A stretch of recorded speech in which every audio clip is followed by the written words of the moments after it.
Happy mock draft special day, everyone. The network-wide mock draft special has been released. Today's episode, we're going to tease the special. So this is the anchor desk as well here. Brian Peacock, Matt Williamson, and Keith Sanchez of the group that is part of the Locked On Network mock draft special. But we're not talking mock drafts. We're talking real draft. We're talking prospects. Keith Sanchez of Locked On NFL Draft is our guest on Peacock and Williamson today. His favorite prospects, maybe some players he's not as high on, and how this NFL draft might go, because buckle up, some very interesting things looks like teams are preparing to do at the top of the draft and throughout on today's episode of Peacock and Williamson.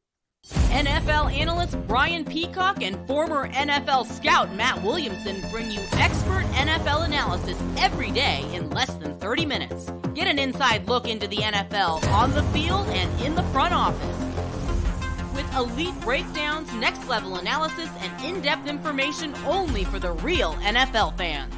This is Peacock and Williamson, and it starts now.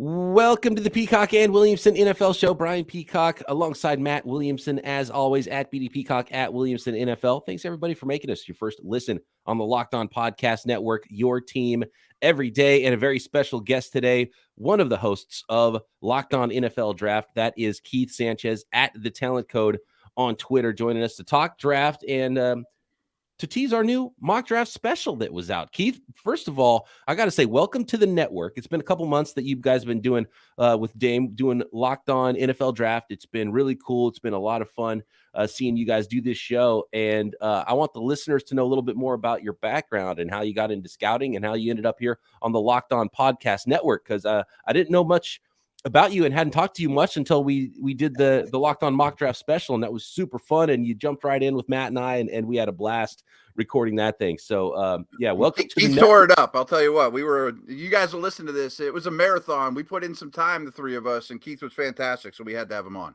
I podcasted so hard that day that I actually came up injured, and I'm on the injured list. You played hurt on Monday. A rotator cuff and like pulled a groin, and that's how hard I was podcasting.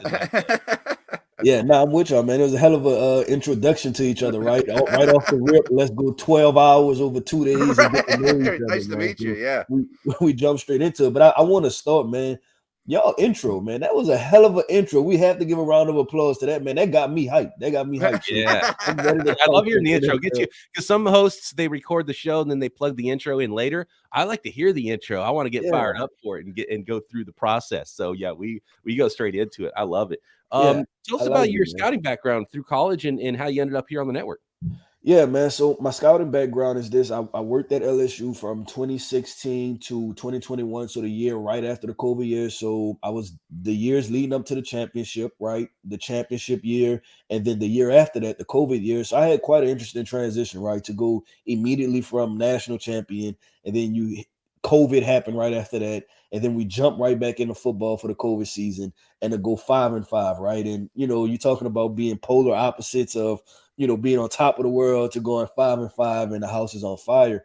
And left LSU after the COVID year, just due to it was more so of NIL and understanding college football and where recruiting is going and roster management. So I was like, okay, let me take a step back and figure out what my next move may be. Obviously, you still love the football, right? And I know Matt can attest to that, right? You still still certain things you be like, man, I really miss certain parts of it, but excited to be in this part. In this part, it allows me to still do football, right? And it's watching film, and I'm realizing it's almost a connect the dots for me, Brian. And the reason I say is this, that some of these guys, well, majority of these guys I've had on campus at LSU, I've been watching them since they've been 15, 16 years old. So it's actually kind of cool, right? When you talk Jalen Carter, I don't think Georgia, I think Apopka High School, because that's the same way. Yeah, right. Yeah, that's why I first met him. So a lot of these guys, man, you're talking about parents and relationships, and you almost want to check on them, be like, man, I'm so excited for you. You finally here, and you also realize how time flies. Like you were just a sophomore in high school, and now you're on your way to the NFL. You said that really well. Larry Fitzgerald, Academy of the Holy Angels. Darrell Revis, Aliquippa High School. I remember watching grainy, crappy VHS tape of those dudes and, visiting campus when they were, 16 years old and then watching them go off in life like a proud parent almost. So very, very cool. Keith, I'm really excited to talk draft with you. You know your stuff, and I'm not going to send you any softballs. I want to talk, mid-round guys, stuff like that. But I got to ask you, you mentioned the national championship. Tell me about Joe Burrow's presence in the building and what he meant to that team. And he's a real deal, huh? Yeah, and Joe at that point in his career, because I have to understand about Joe Burrow, right? Joe got there, he transferred from Ohio State. Everybody knows that. But I remember like Joe's first couple of days there, he was a very aware person, right? Like this is not a guy that came in and right away, rah, I'm going to take over this locker room, right? Like this is a guy that when we had, because fall camp, right? So you're waking up 5:30 in the morning to go eat breakfast. Like I remember him sitting by himself sometimes, right? So, and what the point I'm making is that he was a guy that was aware that my play is going to speak for itself. And then once I've earned the trust of my teammates on the field, then now I can guide them and be their vocal leader off the field. So I would say a very calculated guy off the field, but you can see that translates to on the field too, right? He's a very calculated, aware football player. So that was Joe, man. Joe was never an extremely rah-rah guy. He had the swagger to himself, right? The confidence, but it was a quiet confidence. But then once he knew that, okay, look, I can actually take over this locker room and leave my footprint and my vocal imprint on this locker room, he took that. I love what you said earlier about knowing these prospects for so long through high school and the recruiting, and then now, talking about these guys as NFL prospects, and that's really cool. And I always wonder how that weighs on NFL GMs and scouts, and because when you're in the scouting circles, whether it's college or NFL, you know these guys for a long time. It's not like someone just showed up on the radar that's at a Power 5 school. You've known about this guy forever. And I'll read a scouting report sometimes, and it'll say, in the pros section, there's the pros and cons, strengths and weaknesses. It'll say in the pros side of things, it'll say was a 5-star recruit and all this. And I'm like, I don't know if that's a pro or a con, because you're an overgrown 15-year-old and you got, recruited to some school and you kind of disappointed. Maybe it's because you didn't put in the work. Maybe it's because you just never got that talented. I kind of would rather have the 0-star guy that was 150 pounds that grew into DeMarcus Ware. You know what I mean? Like I'm looking for the 0-star that made himself into something, a self-made guy, rather than a guy that's maybe been coasting. And there's a lot of different reasons a 5-star could be great or not. But how does that affect you as an evaluator now? If seeing guys through high school and now into the NFL, does it skew your vision of a player one way or the other, knowing how great he was compared to his peers at one point versus now? Yeah, I battle with myself so much, and I'm smiling when I say that because that's the fun part, right? Like when you're watching film, you're by yourself, and you're like, all right, where am I going to fall with this guy, right? And you have to take into so many pieces. So at the Draft Network right now, when I do my evaluations, obviously, it's easy to give me LSU prospects, right? Be like, Keith, you're most familiar with them, but there's an other side of it. There's a con to that. And that's the fact that I've watched these guys in practice, right? So I know every detail of the game. Like I know exactly how to beat them because I've seen them in every stretch situation, right? Like every bad situation. So sometimes I try to, rely on guys like my partner, right? He works with me at the Draft Network, Damian Parsons. I'd be like, hey, can you get eyes on this guy too? Just because I've watched him so much. I've seen him get beat in one-on-ones in practice. I've seen him blow coverages, just things that are ingrained in my brain through practice that are not on game film, but I still know these things. So, man, it's a tough battle. It's fun though, man. And that's what makes this job fun is when you're, like I said, when you're by yourself and you have to have those honest conversations with yourself. And Brian, if you don't mind me continuing, I just want to talk about the 0-star and the 5-star thing because it's so funny just to give the listeners kind of some type of insight, right? The scouts would come to school, right? Like they would come to school and be like, all right, who is this former 5-star kid, XYZ, stuff like that. And they would at times lean towards, okay, who's the 3-star on your team that was gritty, right? Because a 3-star at LSU, that's a guy that basically had to quote unquote get it out the mud, right? Because we recruit nothing but 5 and 4 stars. So if you're a 3-star, you barely made the roster. And we didn't quite have that advantage at Pitt and Akron. I'm sure 3 stars are y'all 5 stars, right? We were pretty happy with some 3-star guys. Yeah. Louisiana Lafayette's just sitting there waiting for one of those 3 stars to fall out of the tree. But not, and they were always, because they were worried about like, what is your, love for the game, right? Like the 5-star always had stuff handed to them. Now the 3-star had to come here, compete, have a competitive edge to them, and that's some of the things that they were betting on. So that conversation, Brian, is a very real conversation. I've heard it multiple times, and Matt has been in that position, walked in the building and want to talk to everybody, right? Because you want to know that person's character, and that's so many questions that I've had to answer from NFL scouts, like, what is this guy's character? That's the biggest thing to me with the quote 5 stars is sometimes it's just been too easy of a path for them. A lot of people tell them, yes, they've been handed a lot of things. And frankly, sometimes they haven't even been challenged on the field. Like, Keith, I don't know about you, but you really see it with defensive tackles. Like, there's 5 elite defensive tackles in the high school ranks that come out, and they all go to LSU and Georgia, and we don't get them at Pitt. And sometimes life's just so easy for them. They just throw people around for 18 years of their life before they go to the NFL. No, that's the scariest position, right? That's the one that you have to do your homework, because, like you said, they are bigger. And then you're talking about high school, right? So talking about high school, kill everybody. Yeah, the least popular position in high school is a center, right? Like that's the least popular position. So you have the opportunity to get a 5'11", 195-pound center in high school. Then you have this 6'5", 300-pound defensive tackle. They can win that matchup with minimal effort. But now you're talking about transitioning to somebody that they're same exact size, like even quicker than them. And then now how they're going to translate. So that's by far, if you talk about college misses, like probably defensive tackle, because now you're getting people that's equal size as them. Yeah, they don't even know. They have to learn technique, Yeah. Beat people up. Yeah, I mean, it goes across the board with every position on the field, and the fast guys too. I see that. You got to be able to win dirty in the NFL. You're not just going to be a human joystick like you were in college and high school, running around guys getting untouched. Your uniform's clean at the end of the game. Receivers got to win dirty. Pass rushers off the edge, you got to win dirty with technique through contact. Running backs have to win through contact and have great vision, and the players get faster and bigger, and the area that you have to work with gets smaller in the NFL. So I always look for those guys that can win contested catches at receiver, and guys that can win through contact at running back and at pass rusher, because it's so important, because you're not going to win pretty like you did your whole life in the NFL. You also see quarterbacks that have cannons throw with no anticipation because they don't have to. I'll wait till this guy comes open. I'll throw a 105-mile fastball, hit him right in the numbers, and I don't have to throw with anticipation. I can hold the ball a little longer. Yeah, no, so it's definitely fun, man. But like I said, that's the part of the process that you love. You're taking a risk, and you're just trying to figure that part out. All right, Keith, we're going to nail you down then on some of these prospects, where you land, and you had to put them in order. So which order did you have some of these guys in with Keith Sanchez of Locked On NFL Draft? Next. Today's episode of Peacock and Williamson is brought to you by Built Bar. Something exciting is coming to Built.com April 22nd, Saturday. And I don't have all the details yet. I wish I did, but there's a brand new flavor coming. The excitement is real. It's bubbling up. We're arguing about it in the Locked On DMs. Which flavor is it? Something you won't want to miss. And if you don't know how Built works, they have the most incredible protein bars in the world.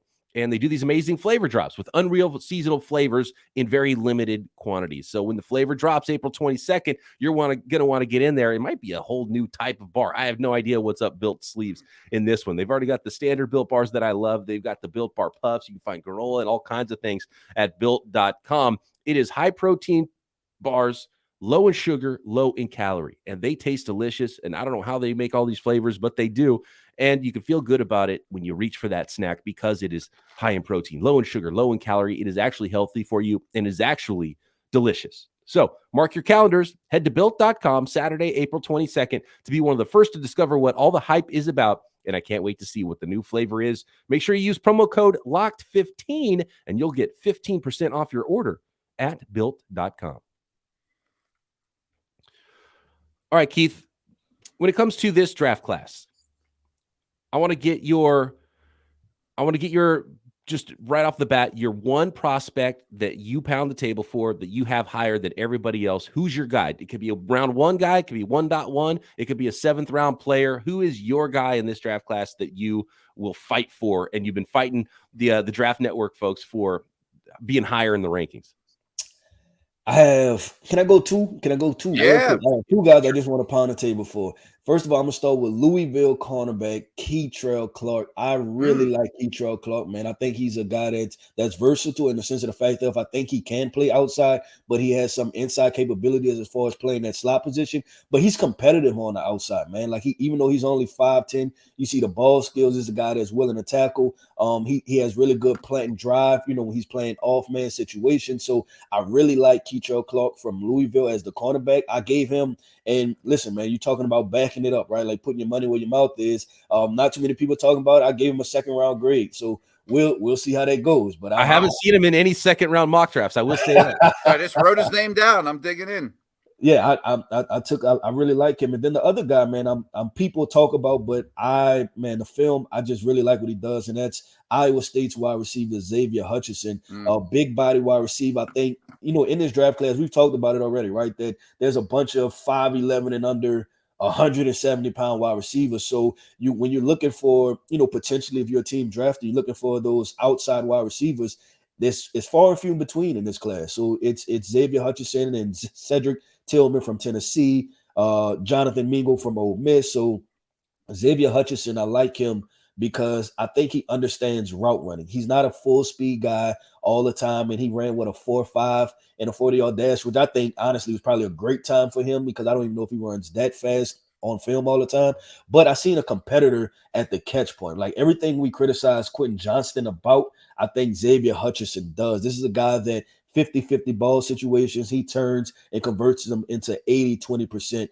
He's coming down with the football. And the reason I want to jump back to the route running thing, because I've watched Jamar Chase, Justin Jefferson, and Matt, I know you watch, Fitzgerald. Larry, right. You watch Larry in practice, and it was not always about running full speed all the time, right? It was about mixing speeds and giving different looks to the defensive backs, and that's what I see from Xavier Hutchinson. I think that he just understands how to get open. He can beat you with a quick burst off the line of scrimmage, but he can also tempo it and set you up on an option route, and that way, sell outside, break inside. So this is a guy in a right situation. I kind of comp him a little bit too, and this is the high part, right? Because people hold us to comps. I'm saying this is the extreme, the best version, Keenan Allen, because Keenan Allen's not an extreme fast guy, but he just understands how to get open. So Iowa State's wide receiver Xavier Hutchinson is definitely somebody I enjoy watching. Yeah, productive. His routes tell a story. I think his game translates quickly to the league too. That's a really good one. I cannot pause you real quick because I'm on this hill by myself. I appreciate you saying that, man. I feel like you feel better when when somebody else comes on the hill with you. Like you're like, okay, I'm not by myself. Yeah, I think he'll be good. Yeah, like Kei'Trel Clark. It's like, I like him too. And you're like, second round. Like, well, hold on. I don't like him that much, but I like him too. Maybe third, fourth round. How about that? Can we find some common ground here? No, I love that. Do you think, sorry, I know you got something, Matt, but just to follow up on that with the wide receivers, do you think we're going to be surprised by some of the names we haven't heard a lot about at wide receiver getting drafted higher because they have the size? You mentioned Cedric Tillman. I think I saw, I think it was Tillman and Lance Zierlein had him sticking into the first round of his mock, and I had never really seen him anywhere that high at all in the process leading up to the draft. Of course, Quentin Johnston, everyone knows about as potential first round guy, but you mentioned Mingo. There's A.T. Perry, who's 6'3" out of Wake Forest. I like his tape as well. Xavier Hutchinson. Could we see some of the small guys drop and some of the big guys go a lot higher than people expect? Yeah, I don't know if it's necessarily about the small guys dropping because I think there's enough wide receiver needs, but I think the big guys will be elevated because there are some teams that already have slot wide receivers, right? And you need another, like you think about the Dallas Cowboys, for instance, like, do they really need another small explosive guy when they have that in Brandon Cooks? Like we'll see on draft night, but they may do better waiting to get a Cedric Tillman or a Xavier Hutchinson or Jonathan Mingo to kind of match and pair with CeeDee Lamb, for that X/Z type wide receiver position. So I think it's more of that, Brian, that you'll see the big guys get elevated and it's guys that we're not really talking about. Even in, I think about a guy named who's cooled off a lot. Remember, like we were seeing SMU's wide receiver Rashee Rice all over the place, right? Like this guy was like a top 20, top 30 pick, and then now we don't see or hear anything about him. So you have to think about it like that's another slot for a bigger wide receiver to come and fill. So I have some blind spots still in this draft that I need help with, and I like the running back class as a whole. Everyone on the planet has Bijan number 1 in that ranking. I have Gibbs and then Charbonnet. That's pretty chalky. I don't know if you're the same, but most people have those top 3. And then I have no idea who number 4 is. I mean, I can give up like 5 or 6 names. Do you have some favorites there? Yeah, so in all of this, we're talking about scheme specific, and then Yeah. with the way the NFL is, right? We're talking about, I guess, running back by committee situations. Some guys that really stood out. Tajay Spears, he's a guy that really stood out to me. I It's think funny. I actually have him 4 right now. okay, well, yeah. All right, Yeah, look, yeah. we on the same track. I have him 4 Okay. in my list too. Kenny McIntosh, he reminds me. He's a smooth glider. He's not a player that I think is explosive, but for a bigger back, he can catch the ball out of the backfield. He reminds me of, I think, Rashad White from Arizona State last year or something. He has that comp to him, and I think Rashad White is with the Tampa Bay Bucks. He's a Buck, yeah. Yeah, that's one guy I like. And then the under the radar guy, and we talked about team success and how it gets projected on the prospects. Oklahoma's running back, Eric Gray. I like him, man. I really like what he has a dense frame. I think he's 5'10", 205, 210 pounds. And when I watched him, he reminded me somewhat of Devontae Freeman, the Falcons running back from a couple years ago, in the sense of the fact that he has short area quickness, explosive. He's compact, he's lower to the ground, and you see him do some really fun things. So if you're looking for kind of a sleeper running back, that's definitely somebody to check out. And I'll finish up with, we're talking about going deep into it, right? Like just a name to be thrown out there is Northwestern's running back Evan Hall. I'm really high on him. Yeah. You like Evan? Okay, cool. Okay, yeah. Catches the ball. He's big. We talked about this on Locked On Dynasty. Like, those guys just produce in the league. He's big. He catches the ball. He's going to be fantasy relevant. I know we're not talking fantasy, but I think he's a sleeper too.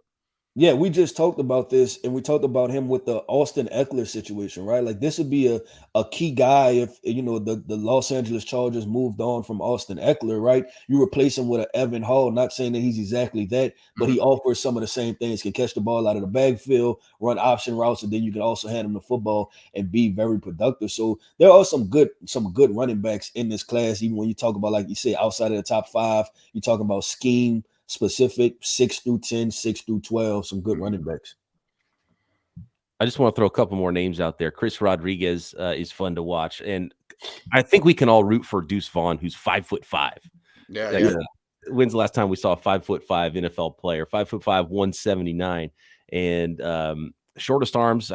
Shortest height, shortest arms. I mean, he's a complete in a draft of outliers. Even Deuce Vaughn stands out. Got to be rooting for this guy. Came out early too, 3rd-year junior.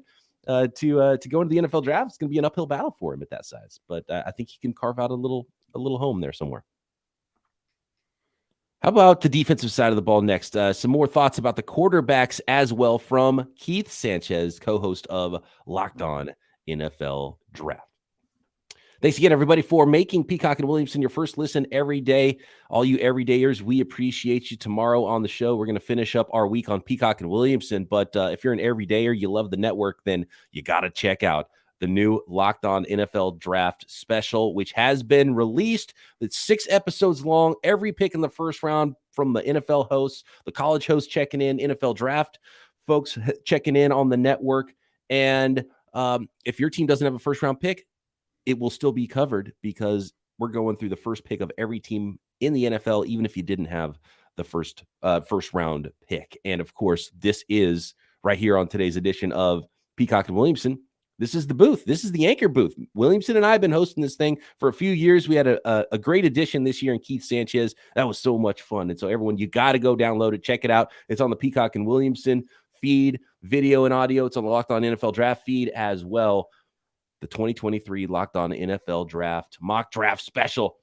It's a long title, and it is definitely worth checking out. So, Keith, quarterbacks, real quick here. What's your order? Who do you like where? Talk to me about quarterbacks. If you're the GM of one of these teams, are you fighting to get up? Are you trying to let a guy fall to you? Or like what we're here with the Texans, could potentially even pass on a quarterback at pick 2? Yeah, so my rankings, I have Bryce Young number 1, I have CJ Stroud 2, I have Anthony Richardson 3, Will Levis 4, which I think at this point is kind of somewhat chalk, right? Like that's not a hot take or anything like that. Okay. Are there any big gaps between those? Yeah, I think honestly, I think there's a big gap. I think Bryce Young and CJ Stroud, and I say that this quarterback battle is a battle of the provens versus the potential, right? Like because on film, like let's be honest, right? It shouldn't be close, right? Like we shouldn't like Anthony Richardson should not be next to CJ Stroud if you're talking about based off of film and college production. But like we said, it's potential. So my gap is Bryce Young, CJ Stroud, and then I think there's a gap between, okay, what could these guys convert to? And that's Anthony Richardson and Will Levis. Hendon Hooker. I've been hearing a lot of hype that he's going to go in the first round. My hot take in the draft is that Hendon Hooker ends up closer to round 3 than round 1, because I just don't see, with his offense and most of all his age and injury, it's just not a resume that gets you drafted in the first round. And you have to love a quarterback if you're going to draft him in the first round. And so to me, Hendon Hooker might be one of these long lists of quarterbacks. Remember Ryan Nassib back in the day, and Davis Webb. And last year there was 3 quarterbacks that we thought might go in the first round that ended up in round 3. We always hear this round 1 hype, and then the quarterbacks fall into round 3. And so I think there might be a little fibbing going on where some teams are throwing names of quarterbacks they don't like out there because they don't want teams to know the quarterback they actually like in the draft. And so I find it interesting that late in the process, all of a sudden we're hearing, oh, this team loves Will Levis. This team loves Will Levis. And I'm thinking, well, you know what? I bet you love Anthony Richardson if that's what I'm hearing about, if that's what you're leaking out of your building. And then the Hendon Hooker stuff, it just doesn't make sense to me. Do you see Hendon Hooker as a first round guy? Oh man, tough. Like, have we seen worse quarterbacks go in the first round? Yes, sure, right. Sure. Well, and I talk about age. I think maybe one of the worst quarterback picks ever was Brandon Whedon, who I think was near 30 by the time he was a rookie, and he had gone through minor league baseball. And it's like, you're going to draft a 30-year-old dude, but of course, Cleveland Browns will Cleveland Brown, and we saw it again with one of the easiest whiffs I've ever seen coming was Johnny Manziel as well. As I wouldn't have touched him with the 10-foot pole in the first round. So yeah, teams do. But, they're mistakes usually, too. And when you get these wilds, like, what? That guy? It's rare that you're like, what? That guy went in the first round and he becomes a Hall of Fame quarterback. You know what I mean? Yeah. No, I agree. And the path I see for Hendon Hooker getting into the first round is that some general manager / owner, right, is sold on the Jalen Hurts story times 10, in the sense of the fact of, some of the same issues with Jalen Hurts, inaccuracies, scheme, talent, everything that we used. I don't want to say used against Jalen Hurts, but he put it on film, right? There were issues, and I'll see it, right? I thought he had accuracy issues. I was standing on the sideline when we played him, in the playoff game, and I'm like, I don't know about Jalen Hurts. Like, I'll see it. But I think with him being able to develop, I'm wondering if there's some team at the back end of the first round, similarly to Lamar Jackson, right? Some team that jumps right back in and that pick kind of 28 through 31 and select Hendon Hooker as a first round because they believe that they could develop him in a year or two. So that's more of his path. I think if anything happens, I don't see him as a top 10 pick. Like some of that is being floated around. Safety's not real exciting, and it's not a sexy conversation like quarterback, but I adore Brian Branch. I've become very, very fond of Quan Martin, and I don't know what to think of the rest of this group. Coach me up here. Yeah, no, I'm with you. Brian Branch, really like him, right? Low hole player. I want to talk about his teammate though, Jordan Battle. And what I've seen, because we had to watch these guys last year and this year. So I remember the film from last year. And what I think happened was, and I'm kind of, saying like take notes on this, that Jordan moved from playing the low hole guy, right? Playing that strong safety kind of nickel guy to playing free safety. And then Brian Branch moved down. And you've seen the production from both players kind of switch, right? Like with where they played. So yeah. I would still check out Jordan Battle, because I think when you're talking about late second, early third, I think he's a guy that can come in and start. You're talking about 6'1", 200 plus pounds, ran the same 40 time as Brian Branch, right? And he's a guy that showed that he's physical, can get his hands on the football. So Jordan Battle for me is a sleeper guy that no one's really talking about that I think can play football. And then the other guy is the safety from Illinois, Sidney Brown. I got a chance to check him out at the Senior Bowl. Quick twitch, explosive. He's kind of like Antoine Winfield, a little bit. Antoine Winfield Jr., I'm sorry. From I think Minnesota, right? Antoine went to Minnesota. So he reminds me of, throws his body around. You don't know how many years you're going to get out of that type of play, but you respect the way he approaches the game, and he's physical and everything. So those are the two safeties that I I really enjoyed. Then I could throw out the last name Jay Ward from LSU, one of my guys. Versatile player. This is a guy that came in, played corner for us. We recruited him as a cornerback. Then our safety room was poor, so he transitioned to safety. You know, some corners, right? Like they don't want any part of that smoke. But this is a guy that's 190 pounds that throws his body around, so he can cover. Maybe in too high situations, he'll probably be best. He's physical, will step up and tackle. He has the length and everything. So those are the guys that I really like.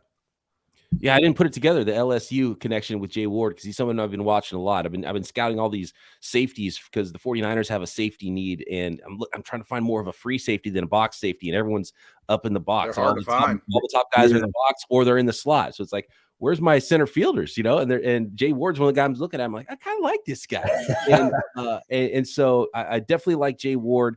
Battle is an interesting one to me because I watched him and I'm like, I'm kind of bored, but then I'm like, well, wait a second. Like the job description's in the title of your position, safety. He's just kind of safe. Like I didn't see anything bad either, but I'm watching him and like, I'm not all excited about big hits or, you know, anything. He's not close to the line of scrimmage and making all the plays like Brian Branch was on his 2022 tape. But, and then I'm like, well, I guess kind of boring and safe is kind of a good thing. That should go in the strengths category, right? Because he's not making mistakes either. So yeah, Jordan Battle's an interesting one. And with all these safeties, I can't figure out where they're going to go. And some of them, I can't even figure out what position they're going to play in the NFL. Yeah. Yeah, top position to scout. Yeah, and I just finished up the safeties, and I went through, and I thought I was going to find a couple gems. You know, it'd be like, man, what are y'all talking about? This is a good class. And then I finished them, and I was like, oh, man, this is tough. A lot of special teamers and third safeties and things like that. Yeah. Yeah. All right. So on the negative side of things, I don't want to end negative here, but just a couple names that maybe a lot of people are hyping up that you maybe don't see it with this draft class. Okay, we kind of talked about this on the draft special. I'm gonna start at the very top, right? Lucas Van Ness, Iowa edge rusher. I agree.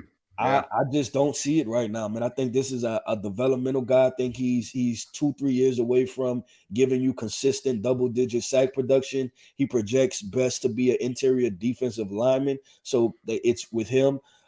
Next guy.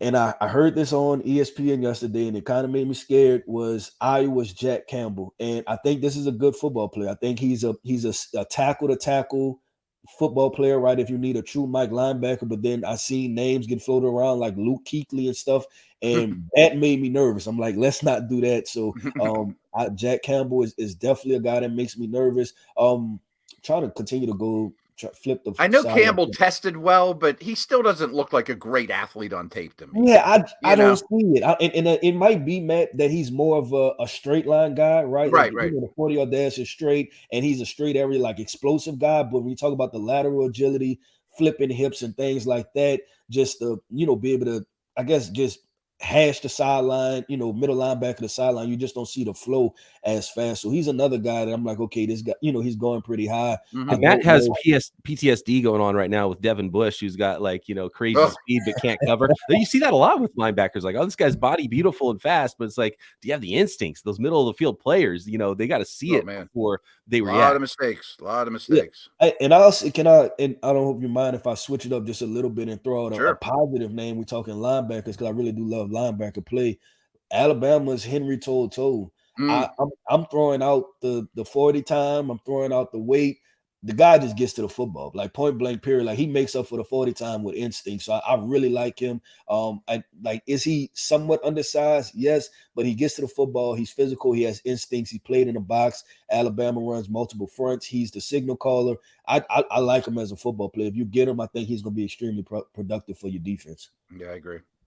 Fantastic stuff. Such knowledge coming from Keith Sanchez, the co-host of Locked On NFL Draft. You can find him on Twitter at The Talent Code. And of course, he joined the anchor booth with Matt and I on this year's Locked On Mock Draft special that is now live. So go check it out. You can find it on the Peacock and Williamson feed. And Keith, it was a pleasure chatting with you. I had fun doing the mock draft special, and let's keep talking draft and talking ball here on our pod. And if you ever want one of us, probably Matt, to join you, let us know. All right, man. Man, definitely, man. Appreciate y'all. Thank y'all for having me.